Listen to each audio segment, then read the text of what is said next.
Hello കുട്ടികളെ, ഇന്ന് class 7ലെ ബാൽ മഹാഭാരത് എന്ന പാഠ്യപുസ്തകത്തിലെ ഭീഷ്മ പ്രതിജ്ഞ എന്ന അധ്യായമാണ് എക്സ്പ്ലെയിൻ ചെയ്യാൻ പോകുന്നത്. Okay, let's start. भीष्म प्रतिज्ञा। तेजस्वी पुत्र को पाकर राजा प्रफुल्लित मन से नगर को लौटे और देवव्रत राजकुमार के पद को सुशोभित करने लगे.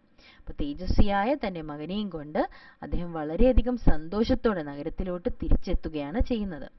രാജ പ്രഫുല്ലിത് മനസ്സെ എന്ന് പറഞ്ഞാൽ ആനന്ദിत होकर और देवव्रत राजकुमार के पद को सुशोभित करने लगे.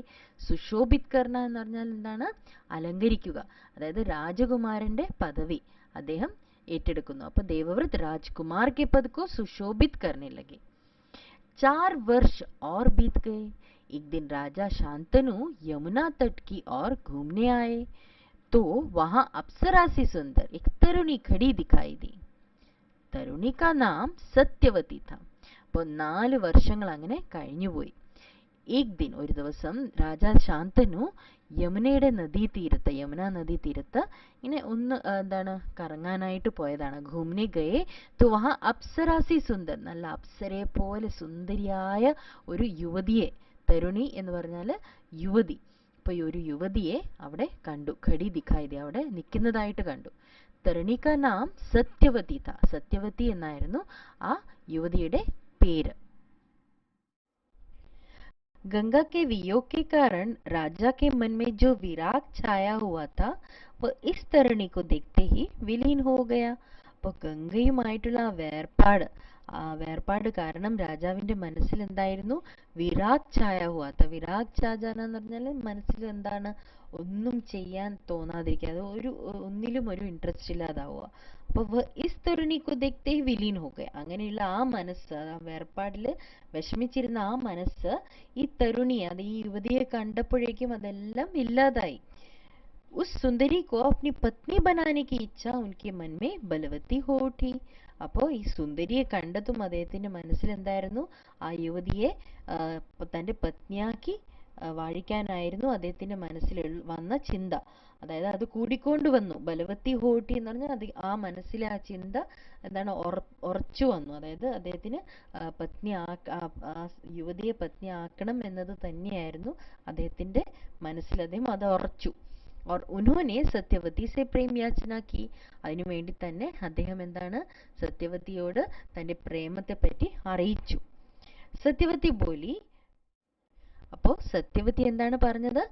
മേരെ പിതാ മല്ലാഹോ കെ സർദാർ ഹെ. അപ്പൊ മല്ലാഹോ കെ സർദാർ എന്ന് പറഞ്ഞാൽ എന്താണ്? മല്ലാഹ് എന്ന് പറഞ്ഞാൽ സെയിലേഴ്സ്, അതായത് നാവികന്മാരുടെ തലവനാകുന്നു.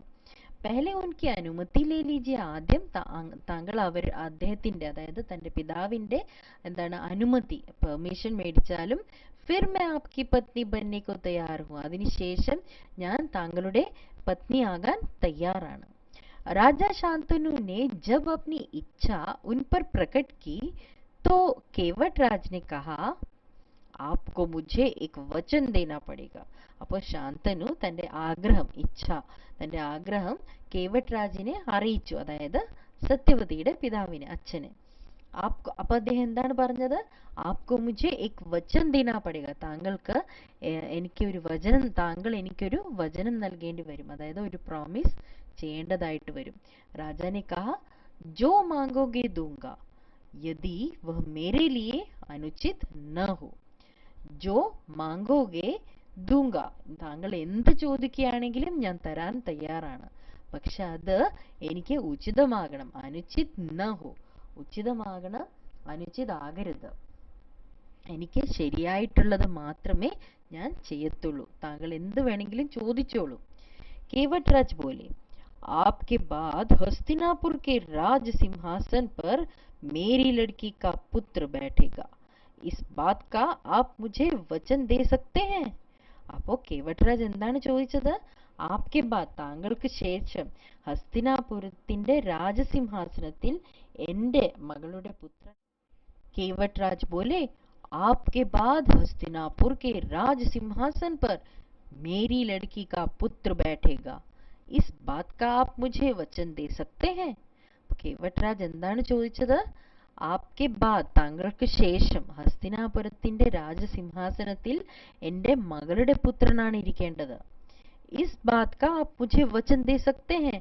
ഈ വചനം താങ്കൾ എനിക്ക് നൽകാൻ തയ്യാറാണോ എന്നാണ് केवटराज की शर्त राजा शांतनु को नागवार लगी. അപ്പോൾ കേവട്രാജ് മുന്നിൽ വെച്ച ആ കണ്ടീഷൻ ശാന്തനുവിന് നാഗവാർ ലഗി. നാഗവാർ ലഗ്ന എന്ന് പറഞ്ഞാൽ അത് ശരിയായിട്ട് ഒട്ടും ശരിയായിട്ട് അദ്ദേഹത്തിന് തോന്നിയില്ല. ഗംഗാസുത് को छोड़कर अन्य किसी को राजगद्दी पर बैठाने की कल्पना तक उनसे न हो सकी.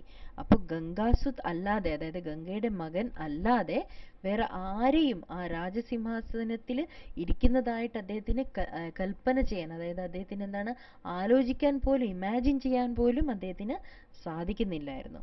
निराश और उद्विग्न मन से वह नगर की और लौट आए. അപ്പൊ നിരാശ് എന്ന് പറഞ്ഞാൽ വളരെയധികം വിഷമിച്ച്, ഓർ ഉദ്വിഗ്ന എന്ന് പറഞ്ഞാൽ ആങ്ഷ്യസ് ആയിട്ട്, ഇനി എന്തായിരിക്കും ഞാൻ, എന്താണ് ഞാൻ ചെയ്യേണ്ടിയിരിക്കുക എന്നൊക്കെ ഇങ്ങനെ ആലോചിച്ചുകൊണ്ട്, ഉദ്വിഗ്നം എന്ന് പറഞ്ഞാൽ ഇങ്ങനെ ആങ്ഷ്യസ് മൈൻഡും ഒക്കെ ആയിട്ട്, മനസ്സേ വ നഗർ കി ഓർ ലോട്ട് ആയി, അങ്ങനെ അദ്ദേഹം നഗരത്തിലോട്ട് തിരിച്ച് എത്തി. किसी से कुछ कह भी न सके, ആരോടും ഒന്നും പറയാൻ പോലും അദ്ദേഹത്തിന് സാധിച്ചില്ല. पर चिंता उनके मन को कीड़े की तरह कुतर कुतर कर खाने लगी. ആരോടും ഒന്നും അദ്ദേഹത്തിന് എന്താണ് പറയാൻ പോലും സാധിച്ചില്ല. അത് മാത്രമല്ല ആ ചിന്ത അദ്ദേഹത്തിന്റെ മനസ്സിനെ ഇങ്ങനെ വേംസ്, എന്താ കീട എന്ന് പറഞ്ഞാൽ ഈ വേംസിനെ പോലെ ഇങ്ങനെ കുത്തർ കർക്കാനയിലൊക്കെ ഇങ്ങനെ അദ്ദേഹത്തിന്റെ മനസ്സിനെ വളരെയധികം വേദനിപ്പിക്കുന്ന തരത്തിലായിരുന്നു ആ ചിന്ത എന്ന രീതിയിലാണ് ഇവിടെ പറയുന്നത്. കുത്തർ, അതായത് കടിക്കുക, വേംസ് ഇങ്ങനെ കടിക്കുന്നത് പോലത്തെ അങ്ങനത്തെ ഒരു ഫീലിംഗ്, അതായത് അദ്ദേഹത്തിന് വളരെയധികം അദ്ദേഹം എന്താണ് ആ ചിന്ത കാരണം വളരെയധികം വിഷമിച്ചു എന്നാണ് ഇവിടെ പറയുന്നത്. देवव्रत ने देखा कि उसके पिता के मन में कोई न कोई व्यथा समाई हुई है.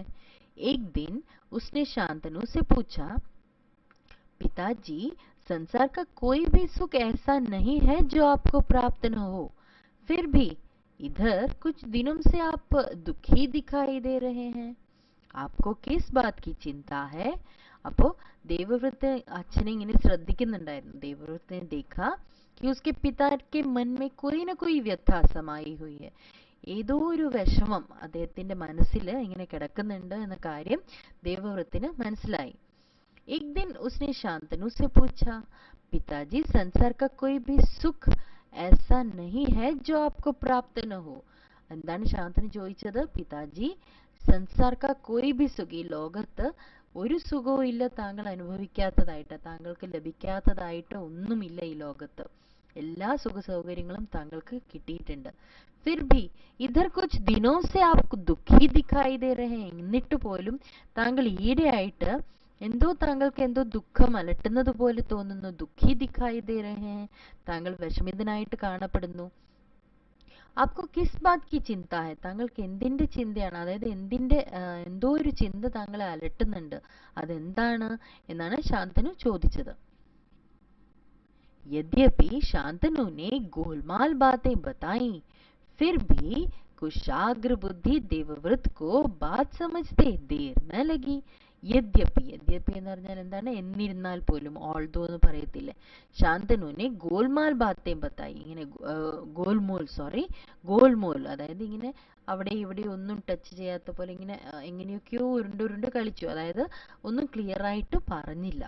फिर भी കുശാഗ്ര ബുദ്ധി ദേവവ്രത് കോ ബാത് സമജ്തേ ദേർ ന ലഗി. എന്നിട്ടും ആ എന്താണ് നല്ല ബ്രൈറ്റ് ആയിരുന്നു, നല്ലോണം എന്താണ് കാര്യങ്ങൾ മനസ്സിലാക്കാനുള്ള കഴിവ് ദേവവ്രത്തിന് ഉണ്ടായിരുന്നു. നല്ല ബുദ്ധിയുള്ള ആളായിരുന്നു ദേവവ്രത്. അപ്പൊ കുശാഗ്ര ബുദ്ധി ദേവവ്രത് കോ ബാത് സമജ്തേ ദേർ ന ലഗി. ദേവവ്രത് വേഗം കാര്യങ്ങൾ മനസ്സിലാക്കിയെടുത്തു. ഉൻഹോനെ രാജാ കി സാരഥി से पूछताछ करके उस दिन केवटराज से यमुना नदी के किनारे जो कुछ बातें हुई थी उनका पता लगा लिया. അപ്പോൾ ദേവവ്രത് എന്താണ് ചെയ്തത്? രാജാക്ക് സാരഥി സെ പൂച്ച്താച്ച് കർക്കെ, രാജയുടെ സാരഥി, അതായത് അദ്ദേഹത്തിന്റെ ആ കുതിരവണ്ടി ഓടിച്ചിരുന്ന ആ സാരഥിയോട് എല്ലാം എന്താണ് ചോദിച്ചു മനസ്സിലാക്കി അദ്ദേഹം. പൂച്ച്താച്ച് കർക്കെ, അദ്ദേഹത്തിനോട് ആ സാരഥിയോട് എല്ലാം ചോദിച്ച് കാര്യങ്ങളൊക്കെ മനസ്സിലാക്കിയെടുത്തു. ഉസ് ദിൻ കേവട്രാജ് സേ യമുന നദി കെ കിനാരെ ജോ കുച്ച് ബാത്തേ ഹുയി തി.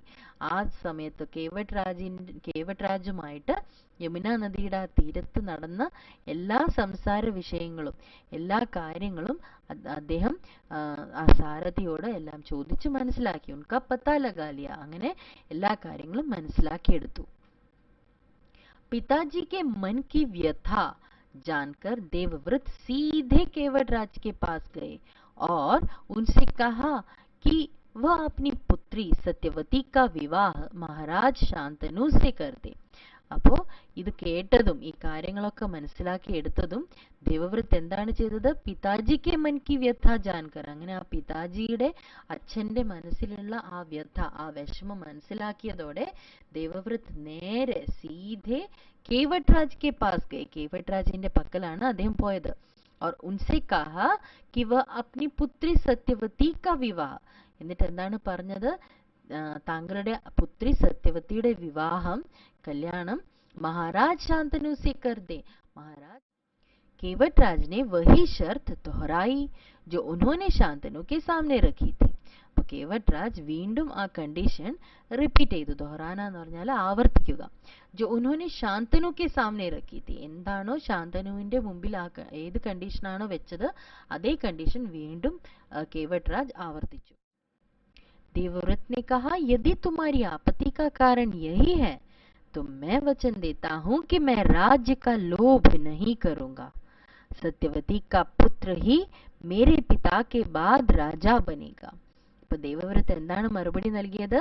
യദി തുമ്ഹാരി ആപത്തി കാ കാരൺ യഹി ഹൈ, താങ്കളുടെ ആ എതിർപ്പിന് കാരണം ഇത് തന്നെയാണ് എന്നുണ്ടെങ്കിൽ तो मैं वचन देता हूं कि मैं राज्य का लोभ नहीं करूंगा, ഞാൻ വചനം നൽകുന്നു. എന്താണ്? ഞാൻ രാജ്യത്തിനോടുള്ള എൻ്റെ ആഗ്രഹം ഞാൻ ഇവിടെ വെച്ച് ഇല്ലാതാക്കുന്നു. राज्य का लोभ नहीं करूंगा, सत्यवती का पुत्र ही मेरे पिता के बाद राजा बनेगा. അപ്പോൾ സത്യവതിയുടെ പുത്രൻ തന്നെയായിരിക്കും എൻ്റെ പിതാവിന് ശേഷം രാജാവായിട്ട് വാഴുക എന്ന് അദ്ദേഹം പ്രോമിസ് ചെയ്യാൻ തയ്യാറാണ് എന്ന് അറിയിക്കുകയാണ് ദേവവ്രത്. केवटराज इससे संतुष्ट न हुए. उन्होंने और दूर की सोची. बोले, आर्यपुत्र, इस बात का मुझे पूरा भरोसा है कि आप अपने वचन पर अटल रहेंगे, किंतु आपकी संतान से मैं वैसी आशा कैसे रख सकता हूं? आप जैसे वीर का पुत्र भी तो वीर ही होगा. बहुत संभव है कि वह मेरे नाती से राज्य छीनने का प्रयत्न करे. കേവട്രാജ് ഇസ്സെ സന്തുഷ്ട ന ഹുവെ. അപ്പൊ ഇതൊക്കെ കേട്ടിട്ട് കേവട്രാജിന് ഒരു സന്തോഷം തോന്നിയില്ല, തൃപ്തിയായിട്ടില്ല. ഉൻഹോനെ ഓർ ദൂർ കി സോചി, അദ്ദേഹം ഇനിയും മുമ്പിലുള്ള കാര്യങ്ങളാണ് ഓർത്തെടുത്തത്. बोले, आर्यपुत्र, इस बात का मुझे पूरा भरोसा है कि आप अपने वचन पर अटल रहेंगे. ആര്യപുത്ര, എനിക്ക് വളരെയധികം വിശ്വാസമുണ്ട് താങ്കൾ താങ്കളുടെ വചനങ്ങളിൽ തന്നെ ഉറച്ചു നിൽക്കും എന്ന കാര്യത്തിൽ. അട്ടൽ रहेंगे എന്ന് പറഞ്ഞാൽ ഉറച്ചു നിൽക്കുക. किंतु आपकी संतान से मैं वैसी आशा कैसे रख सकता हूँ? പക്ഷെ താങ്കളുടെ മകനിൽ നിന്നും അല്ലെങ്കിൽ മക്കളിൽ നിന്നും ഞാൻ എങ്ങനെ അത് എക്സ്പെക്ട് ചെയ്യാൻ പറ്റും? അതായത് അവര് ഈ വചനം പാലിക്കും എന്ന കാര്യത്തിൽ ഞാൻ എങ്ങനെ വിശ്വസിക്കും? ആപ് ജैसे वीर का पुत्र भी तो वीर ही होगा. താങ്കളെ പോലത്തെ വീരന്റെ പുത്രൻ വീരൻ തന്നെ ആയിരിക്കും. वीर योद्धा ही होगा. बहुत संभव है कि वह मेरी नाती से राज्य छीनने का प्रयत्न करे. വളരെയധികം സംഭവ്യമാണ് ഈ കാര്യം. താങ്കളുടെ കൊച്ചുമക്കള് അല്ലെങ്കിൽ കൊച്ചു മകൻ ഈ രാജ്യം താങ്കളുടെ മക്കള് എൻ്റെ കൊച്ചുമകനിൽ നിന്നും രാജ്യം തട്ടിപ്പറിക്കത്തില്ല എന്നുള്ളത് എന്താണ് ഉറപ്പുള്ളത്? ഛീനേക്ക പ്രയത്നക്കാരെ എന്തുറപ്പാണുള്ളത്? അത് തീർച്ചയായിട്ടും സംഭവ്യമല്ലേ എന്നാണ് അദ്ദേഹം ചോദിച്ചത്. ഇസ്കെ ലിയെ ആപ്കെ പാസ് ക്യാ ഉത്തർ ഹൈ? അതിനായിട്ട് താങ്കളുടെ കയ്യിൽ എന്താണ് ഉത്തരമുള്ളത്? എന്താണ്? കേവട്രാജ് കാ പ്രശ്ന അപ്രത്യാശിത് ഥാ. കേവട്രാജിന്റെ ആ ചോദ്യം അൺഎക്സ്പെക്റ്റഡ് ആയിരുന്നു. അതായത് അദ്ദേഹം വിചാരിച്ചത് പോലുമില്ല കേവട്രാജ് അങ്ങനെ ചോദിക്കുമെന്ന്. उसे संतुष्ट करने का यही अर्थ हो सकता था कि देवव्रत अपने भविष्य का भी बलिदान कर दे, किंतु पितृभक्त देवव्रत इससे जरा भी विचलित नहीं हुए. അപ്പോൾ അദ്ദേഹത്തെ സന്തോഷിപ്പിക്കാൻ വേറെ ഒരു വഴിയുമില്ലാതായി. ദേവവ്രത് എന്താണ്, തൻ്റെ ഭാവിയെ തന്നെ എന്താണ് ത്യജിക്കേണ്ടതായിട്ട് ത്യജിച്ചെങ്കിൽ മാത്രമേ അദ്ദേഹത്തെ സംതൃപ്തി വരുത്താൻ പറ്റത്തുള്ളൂ എന്ന കാര്യം മനസ്സിലായി അദ്ദേഹത്തിന്. അപ്പൊ കിന്തു പിതൃഭക്ത ദേവവ്രത് ഇസ് ജറാ ഭി വിചലിത് നഹീ ഹുവേ. പക്ഷെ പിതൃഭക്തനായ, അതായത് അച്ഛനോട് അദ്ദേഹത്തിന് വളരെയധികം ഭക്തി ഉണ്ടായിരുന്നു. പിതൃഭക്ത ദേവവ്രത് ഇസ് ജറാ ഭി വിചലിത് നഹീ ഹുവേ. വിചലിത് ഹോന, അതിൽ നിന്നും മാറിയില്ല, അദ്ദേഹം അതിൽ തന്നെ ഉറച്ചു നിന്നു.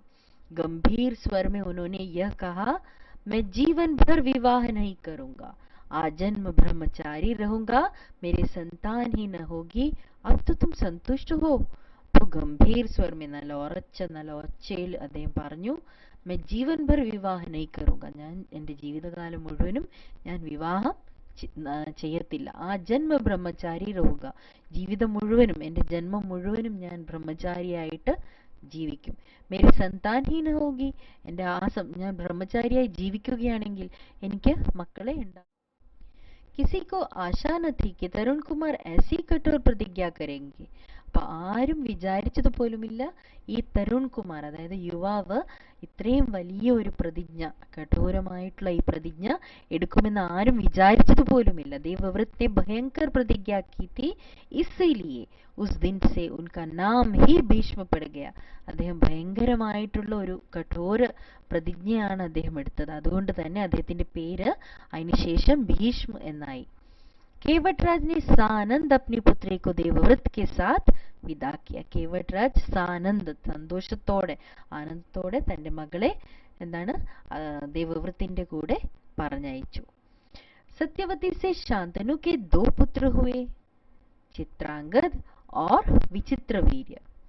शांतनु के देहावसान पर चित्रांगद हस्तिनापुर के सिंहासन पर बैठे और उनके युद्ध में मारे जाने पर विचित्रवीर्य.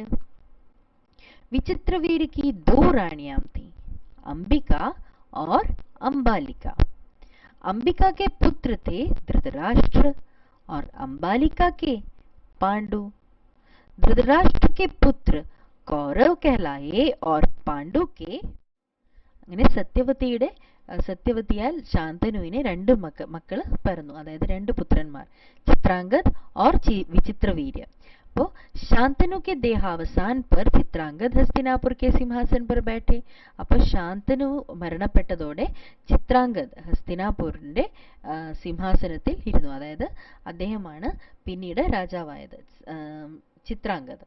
और उनके युद्ध में मारे जाने पर विचित्रवीर्य, ചിത്രാംഗദ് യുദ്ധത്തിൽ മരണപ്പെട്ടതോടെ വിചിത്രവീര്യ അവിടുത്തെ രാജാവായിട്ട് മാറി. വിചിത്രവീര്യക്ക് 2 റാണിയാം തീ. വിചിത്രവീര്യന് 2 റാണിമാരുണ്ടായിരുന്നു, അംബിക और अंबालिका, अंबिकയും अंबालिकയും. अंबिका के पुत्र थे धृतराष्ट्र और अंबालिका के पांडु. अंबिकയുടെ പുത്രനായിരുന്നു ധൃതരാഷ്ട്ര, अंबालिकയുടെ പുത്രൻ പാണ്ഡു. धृतराष्ट्र के पुत्र कौरव कहलाए और पांडु के पांडव. महात्मा भीष्म शांतनु के बाद से कुरुक्षेत्र युद्ध का अंत होने तक उस विशाल राजवंश के सामान्य कुलनायक और पूज्य बने रहे. അതായത് മഹാത്മാ ഭീഷ്മ ശാന്തനുവിന് ശേഷം കുരുക്ഷേത്ര യുദ്ധത്തിന്റെ അവസാനിക്കുന്നത് വരെ, കുരുക്ഷേത്ര യുദ്ധം അവസാനിക്കുന്നത് വരെ ആ വിശാല രാജവംശത്തിന്റെ എന്താണ് റിവേർഡ് പാട്രിയാർക്ക് എന്ന് പറയാം, അതായത് എന്താണ് കുൽനായക് എന്ന് പറഞ്ഞാൽ എന്താ കുലനാഥൻ എന്ന് പറയാം, കുലനായകനായിട്ട് അദ്ദേഹം ജീവിച്ചു. ശാന്തനു കെ ബാദ് കുരുവംശ കാ ക്രം യഹ് രഹ. ശാന്തനുവിന് ശേഷം കുരുവംശത്തിന്റെ എന്താണ് ക്രമം ഈ താഴെ കൊടുത്തിരിക്കുന്നു.